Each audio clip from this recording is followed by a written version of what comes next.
नमस्कार, हमारे प्रोग्राम में आपका स्वागत है। अपनी अपनी महत्वाकांक्षाएं तो हम सब पूरी करते हैं, लेकिन ऐसे कम लोग होते हैं जिन्हें जब भी मौका मिलता है वो दूसरों की सेवा में लग जाते हैं। हमारे आज के मेहमान बस ऐसे ही हैं। We are delighted to have on our programme today the parliamentarian and educationist Kunwar Harivansh Singh ji. नमस्कार जी, प्रोग्राम में आपका स्वागत है।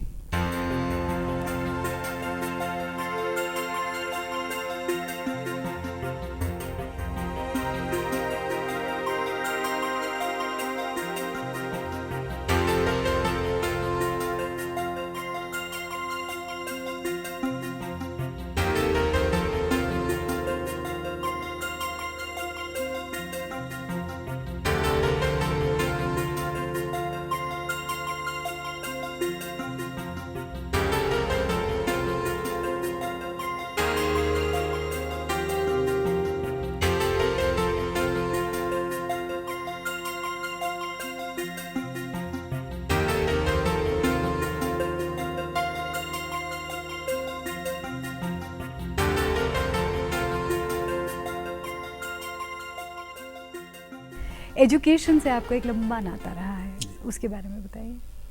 मैं किसान परिवार में पैदा हुआ जी। 4 साल था पिताजी गुजर गए। फिर माताजी ने संघर्ष करके हमको पढ़ाया लिखाया, हमने BSc AG किया। जीने की राह पिक्चर हमने देखा तो उसमें जितेंद्र जी का रोल ऐसा होता है, गांव में ग्रेजुएशन करते हैं, ग्रेजुएट बनते हैं, बम्बई चले जाते हैं, एक बिल्डर के यहाँ 150 रुपये की नौकरी करते हैं। फिर 6-7 साल काम करने के बाद वो बिल्डर बन जाते हैं, बहुत पैसे कमाते हैं। फिर उसी सेठ की लड़की से उनका जो प्यार वार दिखाते हैं पिक्चर में, प्यार वार हो जाता है। लेकिन मेरी शादी हो चुकी थी, मुझे खाली बिल्डर ही बनना था। अच्छा। तो मैं वहाँ गया और मुझे 2 महीना तो नौकरी नहीं मिली, और 2 महीने के बाद नौकरी मिली तो मर्फी रेडियो एक पहले आता था, बच्चे का फोटो होता था जी। तो उसमें मिली, तो उसमें 250 रुपया तनख्वाह थी, बिल्डर के यहाँ 150 रुपया तनख्वाह थी। दोनों नौकरी एक ही दिन मिले संजोग से। अच्छा। तो मैंने 150 वाले एक्सेप्ट किया। हमने कहा कि भाई वहाँ मैं हेड क्लर्क बन जाऊंगा, मैं बिल्डर बन नहीं पाऊंगा, क्लर्क से हेड क्लर्क। जी। और ये बिल्डर का जॉब बहुत टफ था, कोई हॉलीडे नहीं, 12 घंटे की ड्यूटी, वहाँ 8 घंटे की ड्यूटी, संडे हॉलीडे था। मेरे दोस्तों ने कहा 100 रुपया बहुत होता है, तब 80 रुपये महीने में खाना हो जाता था। अच्छा। 70s की बात है, 71 की। 6 साल मैंने नौकरी करने के बाद रिजाइन किया, और जो जितेंद्र के लाइफ में था, खाली वो प्यार वार छोड़ के सब मेरे पास आ गया। आप भी बहुत बड़े बिल्डर बने। बहुत बड़े नहीं थे, लेकिन अच्छे बिल्डर हो गए हम। अच्छा है हम, और ज़्यादा से ज़्यादा हमने गरीबों के लिए मकान बनाए। आज भी हम ज़्यादा से ज़्यादा weaker section of the society, down trodden of the society के लिए हम काम करते हैं। अभी नरेंद्र मोदी जी, हमारे प्रधानमंत्री जी, 2 करोड़ मकान बनाना चाहते हैं, तो मैं 50 लाख मकान फ्री ऑफ कास्ट बनाने के मूड में हूँ। 50 लाख मकान। 50 लाख मकान। आइडिया ऐसी है, फ्री में तो नहीं बनेगा, पैसा लगेगा, लेकिन ये स्कीम बम्बई में चल रही है। स्लम रीडेवलपमेंट अथॉरिटी वहाँ बनी हुई है, ये सारे बोलते हैं जिसको। उसमें यह है कि FSI 1 की जगह 4 कर दी जाती है, 3 कर दी जाती है। तो जितना हम उनको लिए फ्री बना के देते हैं, उतना हमको बनाने को मिलता है। रेट अच्छे हैं मुंबई में, इसलिए हमको प्रॉफिट भी हो जाता है और उनको फ्री मकान मिल जाता है। 20,000 रुपया उस टेनेंट नाम से जमा करना पड़ता है कि उसका जो ब्याज आएगा सोसाइटी में, मान लीजिए 100 लोग हैं तो 20 लाख हो जाएगा, 500 हैं तो 1 करोड़ हो जाएगा। उसके ब्याज से उनका कॉमन मेंटेनेंस हो जाता है। ये मैं प्रधानमंत्री जी को मिलकर, थोड़ी सी इसमें हार्डिल्स है, हार्डिल्स अगर दूर, जैसे गवर्नमेंट लैंड है उस पर डेवलपमेंट अलाउ नहीं हो रहा, सेंट्रल गवर्नमेंट लैंड पे, स्टेट गवर्नमेंट पे अलाउ हो रहा है। तो अगर ये सब हो जाता है तो 50 लाख मकान 7 साल 2022 तक, 8 साल में ये फ्री ऑफ कास्ट बन के मिल जाएंगे। देश का 5 लाख करोड़ रुपया बचेगा। हर MP को प्रधानमंत्री जी को मदद करना है, तब प्रधानमंत्री जी देश को आगे ले जा पाएंगे। तो इसमें आपको कठिनाइयां क्या आ रही हैं? कटाई जैसे सेंट्रल गवर्नमेंट के लैंड पे परमिशन नहीं मिल रही है कंस्ट्रक्शन करने की। लैंड तो इनके हाथ से निकल गई। जो स्लम डेवलपर्स वहां रह रहे हैं वो अब तो परमानेंट हो गए। गवर्नमेंट ने उनको, स्टेट गवर्नमेंट ने अथराइज कर दिया कि इनका मकान तोड़ा नहीं जा सकता, तो क्या वैसे ही पड़े रहेगा वो जमीन? तो सेंट्रल गवर्नमेंट, UPA 2 ने परमिशन नहीं दिया, UPA 1 ने परमिशन नहीं दिया। अभी मोदी जी से बात होगी प्रधानमंत्री जी से, तो मुझे लगता है कि तो 1 मिनट में निर्णय लेते हैं। इसमें जो एक मेजर जो इसमें मुद्दा होता है वो विश्वास का होता है कि वायदे तो हो जाते हैं, लेकिन जो ग्राउंड रियलिटी है उसके क्या एग्जाम्पल? नहीं मैम, ऐसा है कि 2 लाख मकान बना के हम लोगों ने हैंडओवर कर दिए गरीबों को। ठीक है, आपके पास 10 बाय 10 की एक झोपड़ी है, उसके बदले 1 बेडरूम हॉल किचन का फ्लैट मिल जाता है, आपको जन्नत मिल गई। बिल्कुल। इसकी कीमत 10 लाख होगी तो उसकी कीमत 75 लाख होगी, 1 करोड़ होगी। तो आपकी दुनिया बदल गई ना। बिल्कुल। और ठीक ये है? फ्लैट्स आप हैं लाइन लगाते हैं टॉयलेट जाने के लिए, जी। आपके घर में टॉयलेट हो गया, बाथरूम अलग हो गया, किचन अलग हो गई, आपकी जिंदगी बदल गई ना। एफएसआई बढ़ाने की बात करते हैं तो उस पे एनवायरनमेंट पे जो असर होता है उसका क्या इलाज है? देखिए विदेशों में 12 एफएसआई है, 20 एफएसआई है, जी। हमारे यहाँ 1 एफएसआई है। हम्म, तो ठीक है, उसके लिए हमको केयर करना चाहिए। इन्वायरमेंट की परमिशन हमको लेनी पड़ती है, जी इन्वायरमेंट की परमिशन तो मिलती है, उसके लिए हमको इंफ्रास्ट्रक्चर पर जोर देना पड़ेगा जी। कि जब हम पानी कहाँ से आएगा, ड्रिंकिंग वाटर कहाँ से आएगा, सीवेज का क्या मतलब कितना बंदोबस्त है हमारे पास, उसको कैसे ठीक किया जाएगा, गार्डन्स कैसी बनेगी। अच्छा झोपड़पट्टी है 10 एकड़ में फैली हुई है, अगर हम ठीक ठाक से काम करते हैं 2 एकड़ में गार्डन बन जाएगी, तो गार्डन में तो मिल गई आपको। इसके कुछ एग्जांपल्स हैं बॉम्बे में जहां बिल्डर्स ने जो हाँ, आप बैरन आइए लैंड देखिए। है उसको अरे गार्डन आप बना तो पहचानेगी नहीं, अगर 10 साल पहले आपने देखा होगा तो आज तो बस्ती आप पहचानेगी नहीं। 2 लाख मकान बन चुके हैं और 1,75,000 अंडर कंस्ट्रक्शन है। वाह। ये बहुत बड़ी योजना है। मैं महाराष्ट्र सरकार को धन्यवाद देता हूँ कि उन्होंने इसको किया है। अब सेंट्रल गवर्नमेंट जो हर्डल्स है, जैसे एक फाइनेंस कॉर्पोरेशन बन जाए, इस स्कीम को कोई फाइनेंस नहीं करता है। पहले ATIB में एग्जम्पशन मिलता था, वो खत्म कर दिया गया है, UPA2 ने खत्म कर दिया। तो जब इनकम टैक्स की लालच रहती है कि इनकम टैक्स हमारा बच जाएगा, तो बिल्डर ज्यादा ध्यान देते हैं उसके ऊपर कि यही स्कीम करो, 30% हमारा फायदा हो जाएगा। तो ये सारी बातें हैं, तो थोड़ा तो सेक्रीफाइस कहीं ना कहीं सेंट्रल गवर्नमेंट को भी करना पड़ेगा। जी बिल्कुल। Besides building houses you also built futures education के जरिए, और ये तब की बात है जब आप सांसद तो खैर आप अब देखिए बने ऐसा है कि मैं 86 में जी हम नई मुंबई में जब काम कर रहे थे, जी। तो 85 में हमने देखा कि वहाँ जो वॉचमैन के बच्चे हिंदी भाषियों के, हम्म, तब तनख्वाह 1500 हुआ करती थी वॉचमैन की, तो वो पढ़ नहीं पा रहे हैं क्योंकि 30 किलोमीटर जाना पड़ता था, 20 किलोमीटर इधर 30 किलोमीटर इधर, ट्रांसपोर्ट था नहीं। नई मुंबई में, नई मुंबई नया नया शहर बस रहा था, बिल्कुल। तो उनके बच्चे पढ़ नहीं पा रहे थे। तो मैंने खुद बेड़ा उठाया, मैंने कहा भाई ट्रस्ट कैसे बनती है, वकील को बुलाया तो उन्होंने कहा ट्रस्ट बन जाएगी। तो समाज के 10% लोगों को बुलाया तो उन्होंने हमको ही चेयरमैन बना दिया और साईनाथ एजुकेशन ट्रस्ट की स्थापना हो गई। फिर हमने साईनाथ हिंदी हाई स्कूल की स्थापना किया कि जब साईनाथ हिंदी हाई स्कूल की स्थापना हो गई, अच्छा चलने लगा, तो लोगों ने कहा साहब इंग्लिश मीडियम में एडमिशन नहीं मिल रहे, बहुत डोनेशन मांगते हैं लोग, 10,000 5,000 हमारे लोगों के पास नहीं होते हैं। तो हमने कहा चलो इंग्लिश मीडियम स्थापित कर देते हैं, तो साईनाथ इंग्लिश स्कूल स्थापित कर दिया। फिर लोगों ने कहा साहब डिग्री कॉलेज में बड़ी परेशानी हो रही है, तो हमने डिग्री कॉलेज किया। फिर लोगों ने कहा साहब बीएड में बहुत डोनेशन लगता है, तो बीएड किया, फिर DTED किया, फिर BSc IT, BSc computer science, BMS, जो समाज की डिमांड होती गई वो मैं करते गया। तब तक मैं सक्षम होते गया, धीरे धीरे पैसे हमारे बढ़ते गए। मैं 16 घंटा काम करने वाला आदमी हूँ। हमारे बच्चे बहुत कंप्लेन करते थे, वो अपनी मम्मी से बोले कि मम्मी हमें पिकनिक नहीं मालूम है। अच्छा। तो मम्मी ने कहा कि बेटा अगर हम लोग पिकनिक किए होते तुम्हारे साथ तो तुम शायद झोपड़पट्टी की झोपड़पट्टी में रह जाते, हम तो चाल में रहते थे पहले, अच्छी एजुकेशन तुमको नहीं हो पाती, अच्छे स्कूलों में नहीं पढ़ पाते। तो ये तुम्हारे पिताजी का त्याग है और हमने भी त्याग किया, तो तुम अभी बहुत अच्छी ज़िंदगी जी रहे हो। तो वो सेटिस्फाइड हो गए। तो इस तरह से एजुकेशन में हम बढ़ते गए और फिर हमने अपने गांव की तरफ मुंह मोड़ा। तो फार्मेसी कॉलेज आपने गांव में किया। गांव में क्यों सोचा गांव में करने का? गांव के बच्चे टेक्निकल हैंड होते तो उनको नौकरी तुरंत मिल जाती है जी। नहीं तो खाली MA BA करके जाते थे तो उनको तो एप्लीकेशन लिखना भी नहीं आता है। तो हमने फार्मेसी कॉलेज किया, मैनेजमेंट कॉलेज किया, MBA किया, इसके बाद नर्सिंग कॉलेज किया। आज नर्सेज की बहुत शॉर्टेज है पूरे देश में। इसमें जो स्टूडेंट्स आ रहे हैं उनके लिए क्या सुविधाएं आप देते हैं ताकि उनको पढ़ाई में आसानी हो जाए? स्कॉलरशिप्स हैं या नहीं हैं? 80-90% बच्चों की स्कॉलरशिप गवर्नमेंट देती है, उसका पूरा फायदा हम बच्चों को दिला रहे हैं और उनके एम्प्लॉयमेंट के लिए पूरा कोशिश करते हैं। जैसे नर्सिंग में तो मुझे कुछ करना ही नहीं पड़ता, 100 के 100 बच्चे मतलब नर्सिंग में GNM और ANM, वो तो पूरा का पूरा उनकी नौकरी मिल जाती है। हमको रिपोर्ट आती है 3 महीने में सबको नौकरी लग गई। तो ऐसी पढ़ाई अगर पढ़ाई जाए कि सबको नौकरी लग जाए और अच्छी सैलरी के साथ उनकी ज़िंदगी बन जाए। तो आजकल तो एक ट्रेंड हो गया कि लड़की अगर पढ़ी लिखी है नौकरी में तो उसकी शादी कम पैसे में हो जाती है।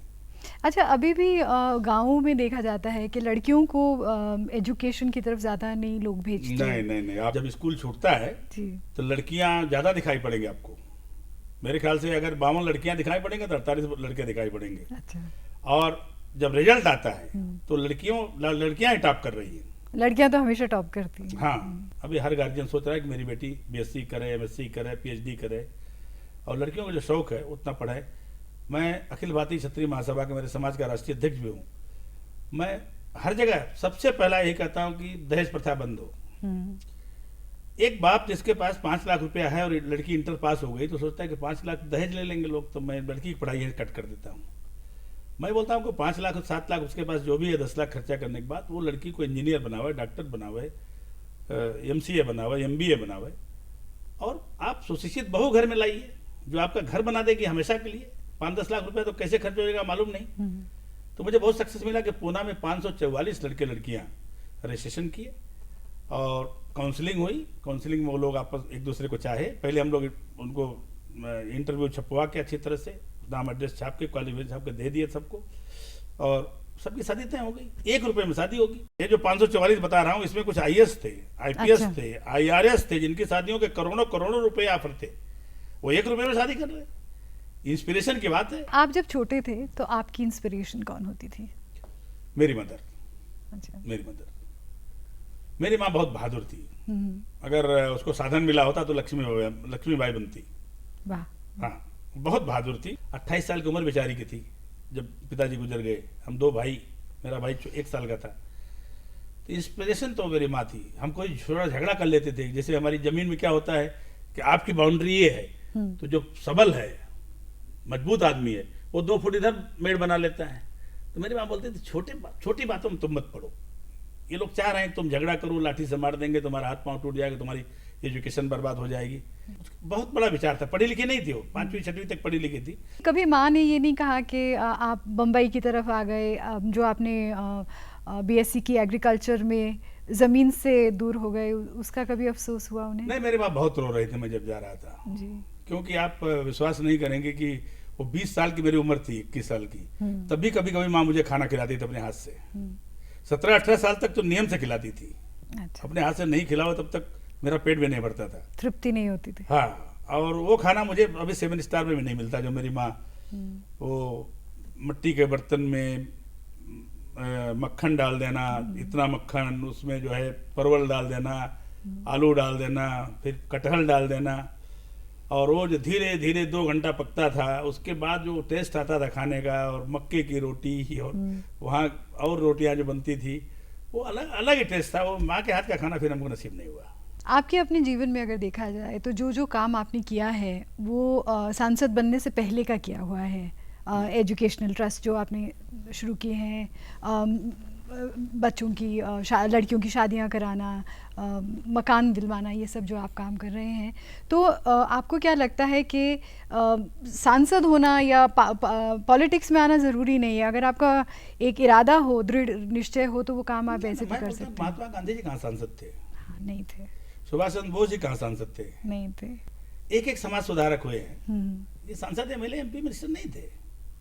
और महाराष्ट्र में महात्मा ज्योतिबा फुले, उनकी पत्नी सावित्रीबाई फुले, सावित्रीबाई फुले को 17 से बड़ी कास्ट के लोगों ने मारपीट के निकाल दिया। वो स्त्री शिक्षा की बात कर रही थी, स्कूल खोल दी थी, तो उन्होंने क्या करे, जिस स्त्री को हम नौकरानी समझ के रखते हैं अपने घर में, भले हमारी बीवी हो, वो जब शिक्षित हो जाएगी तो हमारी तो बात ही नहीं सुनेंगी, फिर अपने अधिकारी की बात करेगी। तो जो शिक्षा दे रही इसी को हटा दो मार पीट के। लेकिन वो अपना दृढ़ संकल्प था, उन्होंने छोड़ी नहीं। उन्होंने कहा चलो हम यहाँ से गांव छोड़ देते हैं, पूना में करेंगे। पूना शहर में आ गई, पूना से उन्होंने काम शुरू किया। आज उनकी तस्वीरें लगती है, सावित्रीबाई फुले की, महात्मा ज्योतिबा फुले की तस्वीर लगती है। उन्होंने समाज सुधार के लिए काम किया। बाबा साहब अम्बेडकर वहाँ हुए। तो महाराष्ट्र में समाज सुधारक बहुत हुए हैं, उनका असर मेरे ऊपर बहुत पड़ा। जैसे बसंतराव पाटिल जी, तो उन्होंने वो कोऑपरेटिव महर्षि हुए, सहकारिता महर्षि उनको डिग्री मिली। सहकारिता के माध्यम से 5000 किसानों को जोड़ दिया, उन्हीं से शुगर फैक्ट्री खुलवा दिया, 1000 रुपया एक किसान से ले लिया, बाकी का लोन करवा दिया। वही लोग उसके मालिक हैं। अब अगर चेयरमैन और कमेटी ठीक से काम नहीं कर रही है तो 3 साल बाद वो बदल देते थे। उससे बहुत काम हुआ।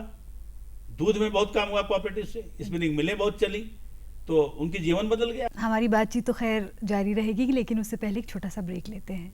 हम बस अभी लौटते हैं।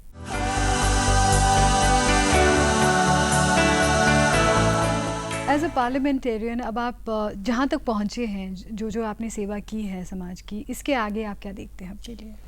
इसके आगे तो अभी बहुत काम करने की जरूरत है। हेल्थ के क्षेत्र में जैसे आप गांव में जाएंगे ना, तो हमने सेंट्रल गवर्नमेंट ने पैसा भेज के अस्पताल बना दिया, वहाँ डॉक्टर बैठने को तैयार नहीं है। अच्छा। पानी का लैब हमने बहुत पार्लियामेंट में क्वेश्चन उठाया, तो अभी 60 लाख रुपया है, सैंक्शन हो गया। अब उस लैब में हर गांव का पानी टेस्ट होगा।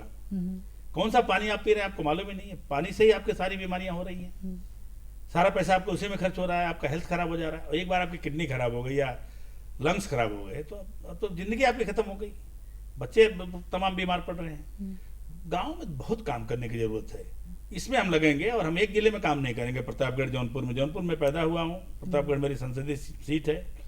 हम तो 30 जिला पूर्वांचल में, 30 जिले में जाएंगे, हो सके तो पूरे प्रदेश में जाएंगे। बचपन में जो आप फिल्में देखते थे महीने में 2, वो उसके लिए टाइम मिलता नहीं है? मैडम, वो छूट गया। वो 20 साल 25 साल से मैंने फिल्म नहीं देखा। 25 साल से कोई फिल्म नहीं देखी है? नहीं, वो टेलीविजन पे कभी कभी कोई फिल्म आ जाती है, हाँ। घंटा आधा घंटा देख लेते हैं, 15 मिनट 20 मिनट। और फिल्मी म्यूजिक के साथ भी आपका काफी जुड़ाव रहा है? हाँ, बहुत बढ़िया, बहुत बढ़िया। और आप गाते भी हैं, मुझे पता है। हाँ, हम गाते भी हैं। कौन से गीत गाते हैं? मुंबई में हमको लोग परदेसी कहा जाता है जी। और मोहम्मद रफ़ी साहब का हमारा संपर्क रहा। ऐसा नहीं कि कोई उनसे मैं म्यूजिक सीखने जाता था। मैं जिस कंपनी में नौकरी करता था, मैं मैनेजर था, वहाँ से वो फाइनेंस लिए थे, फिल्म बनाए थे। और गाना गाना अलग बात है, फिल्म बनाना अलग बात है। तो फिल्म में बेचारे टूट गए, वो उसे बहुत नुकसान हुआ उनको फिल्मों में। तो हमारे सेठ से जब फाइनेंस लेने आते थे, पैसा वैसा लेने आते थे, और सेठ जी 2 घंटा 1 घंटा लेट हो गए, तो मैं उनका बड़ा रिस्पेक्ट करता था। सर रफ़ी साहब जूस पी लीजिए, रफ़ी साहब देर हो गई चाय पी लीजिए, कुछ सुना दीजिए। तो हमें परदेसी कहा जाता है मुंबई में। और जब मैं गया तो एक गाना बहुत पॉपुलर हुआ था, परदेसियों से नखिया मिलाना, जब फूल खिले, शशि कपूर। अच्छा गाना शशि कपूर का, तो वो मुझे बहुत पसंद है। वो आप गुनगुनाते थे? हाँ बिल्कुल। अभी गुनगुनाइए। परदेसियों से न अखिया मिलाना, परदेसियों से न अखिया मिलाना, परदेसियों को है एक दिन जाना, परदेसियों से न अखिया मिल। बहुत सुंदर, बहुत। आप तो खैर परदेसी रहे नहीं, घर बना लिया। देखिए राइटर हमारे लखनऊ में ज्यादा हुआ करते थे जी। कितना बढ़िया लिखा है। लाइनें तो बहुत है इसमें कि बागों में जब जब फूल खिलेंगे तब तब ये हरजाई मिलेंगे। संगीत से मेरा अच्छा रिश्ता रहा। संगीत मैंने सीखा नहीं कभी। अच्छा। संगीत मेरे घर में था। मेरे ग्रैंडफादर बहुत शौकीन थे संगीत के। अच्छा। तो मेरे ब्लड में संगीत है और मैं कभी बीमार नहीं होता, बोर नहीं होता। अच्छा। हाँ, जब मेरी बोरियत शुरू होती है तब मैं गाना गाना शुरू कर देता हूँ। कार में ही चल रहा हूँ, कार में गाने शुरू हो गए, मतलब अपने मन में ही गाने शुरू हो जाते हैं। जब मैंने साइनाथ एजुकेशन ट्रस्ट बनाया तो मैं एक प्रोग्राम किया, चैरिटी शो। हेमा जी को मैंने बुलाया उसमें। मैंने कहा कि हेमा जी हमारे पास ज़्यादा पैसे नहीं, 5 लाख से ज़्यादा दे नहीं पाएंगे। हेमा जी ने कहा कि एजुकेशन ट्रस्ट का प्रोग्राम है और साइनाथ एजुकेशन ट्रस्ट है, साईं बाबा को मैं भी मानती हूँ, मैं 1 रुपया नहीं लूंगी। वाह, शी इज ग्रेट है। मतलब 5 लाख रुपया उस समय 88 का, आज का तो करोड़ रुपया हो गया। बिल्कुल। तो उन्होंने रिफ्यूज कर दिया, बोले नहीं 1 पैसा मैं नहीं लूंगी। और कलाकार तो बहुत बढ़िया थी वो। उन्होंने 2 बैलेट शो दिया, एक मीराबाई का, एक दुर्गा का और एक दुर्गा का। और दुर्गा के रूप में जब एक पैर पे खड़ी हुई त्रिशूल लेके तो लगा कि साक्षात दुर्गा प्रकट हो गई है। खेलकूद में भी बहुत इंटरेस्ट रहा है, बैडमिंटन हाँ, में। मैं स्पोर्ट्समैन रहा हूँ टीडी कॉलेज का। मैं बहुत अभी तो बहुत मोटा हो गया हूँ। मैं 7-8 किलोमीटर दौड़ता था सवेरे। अच्छा। मैं कबड्डी का प्लेयर रहा हूँ, अपने कॉलेज में मेरी टीम में सिलेक्शन हुआ था। मैं फुटबॉल का प्लेयर रहा हूँ और खूब पसीना निकालते थे सवेरे। तो 7-8 किलोमीटर दौड़ने में जब 2 किलोमीटर लास्ट वाला चलता है ना, 6वां 7वां, तो मालूम होता है कलेजा मुंह में आ जाएगा, क्योंकि उतने टाइम में उतना कवर करना है आपको ना। टाइम में आपका है ना, धीरे धीरे आप दौड़ेंगे। आपको जब रेस में दौड़ना है, कंपटीशन के लिए तैयारी करनी है, तो वो 2 किलोमीटर बहुत कठिन हो जाता था, बहुत पसीने निकल जाते थे। मैं और कोई, फिर शाम को मैं खेलता था मैं, और गीत गाने बैठते थे। तो प्रोग्राम के एंड में एक कुछ और गुनगुना दीजिए। हम लोग जब मुंबई रहते थे जी। एक घटना याद आ गई। आपने कहा गांव की बात याद, क्या क्या याद है। तो हमारी पत्नी और हम लोगों की पत्नियां, जो हमारे जैसे बहुत लोग नौकरी करते थे, तो 11 महीने बाद 1 महीने की छुट्टी मिलती थी घर जाने को। वो बेचारी इंतजार करती रहती थी। उस समय एक गीत बना था, मैं आपको सुना देता हूँ, थोड़ा अवधि में है। रेलिया बैरन पिया के लिए जाए हो, रेलिया बैरन, रेलिया बैरन पिया के लिए जाई हो, रेलिया बैरन जौन टिकसवा से पिया मोर जई हैं, जौन टिकसवा से पिया मोर जई हैं, बरसे पानी टिकस गली जाई हो। बहुत सुंदर। रेलिया बैरन, रेलिया बैरन पिया के लिए जाई हो, रेलिया बैरन। अब आगे वो सोचती है कि 11 महीना वहाँ रहते हैं, 1 महीना यहाँ, कहीं किसी से कुछ प्यार मोहब्बत नहीं बम्बई में। वो कहती है कि जौन सवतिया का पिया मोर आशिक, जौन सवतिया का पिया मोर आशिक, तड़के बिजली सवत मरी जाई हो, रेलिया बैरन, रेलिया बैरन पिया के लिए जाई हो, रेलिया बैरन। अब देखिए कि वो टिकसवा कहती है, गांव में टिकस कहते हैं, टिकट नहीं कहते। अगर टिकट कह देती है ना, इसका मजा खराब हो जाता। ये भावनाएं होती थी और बेचारी फिर भी 11 महीने वो तकलीफ करती थी, जानती थी कि हमारा प्रमोशन हो जाएगा, हमारा परिवार आगे बढ़ जाएगा। फिर 6-7 साल के बाद जब अपने पास पैसे आए, मकान वकान खरीदे तो उनको ले गए। और आज तो अपने पास कई मकान हैं। हमने पर आज वो नहीं है, आज वो नहीं है। उनके नाम से मैंने चैरिटेबल हॉस्पिटल बना दिया था, उन्हीं की प्रेरणा थी। 94 में उन्होंने कहा कि आप दुनिया के लिए इतना करते हो, गरीब कोई महिला के रोती है मेरे पास, उसके पास डिलीवरी के पैसे नहीं होते हैं, तो आप एक चैरिटेबल अस्पताल क्यों नहीं बनाते जी। तो मैंने 94 में चैरिटेबल हॉस्पिटल का स्थापना किया, उसका नाम ही रख दिया इंद्रावती हॉस्पिटल। और गांव में भी हमने 250 बेड का अस्पताल बना दिया। अच्छा। तो वो अभी डॉक्टर्स हमको अच्छे नहीं मिल रहे, क्योंकि बड़े डॉक्टर बड़े शहरों में रहना पसंद कर रहे हैं। जैसे बनारस के नीचे वो जौनपुर नहीं आ रहे हैं, बनारस में तो रह लेंगे, इलाहाबाद रह लेंगे, लखनऊ रह लेंगे, जौनपुर में नहीं। जो लड़का MBBS होता है, MD होता है, उसको 3-4 साल 5 साल भी अगर गांव में सेवा दे दे, उसके बाद अपना अस्पताल में बड़ा ले ले, चले जाए। लेकिन गांव में भी कुछ करना चाहिए, गांव में भी लोग हैं, उनकी भी ड्यूटी है। मैं तो गवर्नमेंट से ही निवेदन करना चाहता हूँ, हेल्थ मिनिस्टर से, कि कंपलसरी कर दें कि 5 साल जो भी MBBS बनेगा उसको 5 साल गांव में सर्विस करना ही पड़ेगा। आपकी प्रेरणा से डॉक्टर्स जो हैं वो गांव में जाएं और जिस तरह की समाज सेवा आप कर रहे हैं उससे लोगों को फ़ायदा हो। आप हमारे प्रोग्राम में आए, उसके लिए आपका बहुत बहुत थैंक यू। शुक्रिया। नमस्कार।